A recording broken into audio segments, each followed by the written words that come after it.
Jina langu naitwa Yunus, niko hapa kuwapa falsafa za kimaisha. Nitaongelea kuhusu utandawazi. Utandawazi umeleta fursa za kibiashara, upatikanaji wa taarifa, lakini pia unakutanisha watu katika mambo mbalimbali.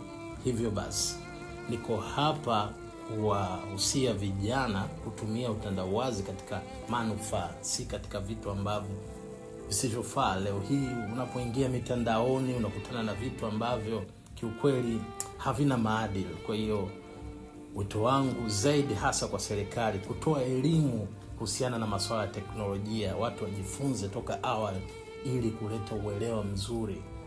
Ukichukulia wenzetu hata China wanafanya mambo makubwa, lakini utandawazi unaotumia katika mambo ambayo yana mantiki zaidi. Kwa hiyo tujifunze vitu vingi, tutumie mitandao katika mambo yenye kuleta tija zaidi.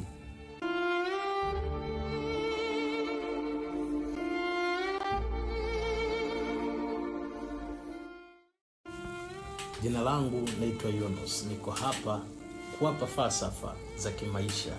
Nitaongelea kuhusu utandawazi. Utandawazi umeleta fursa za kibiashara, upatikanaji wa taarifa, lakini pia unakutanisha watu katika mambo mbalimbali.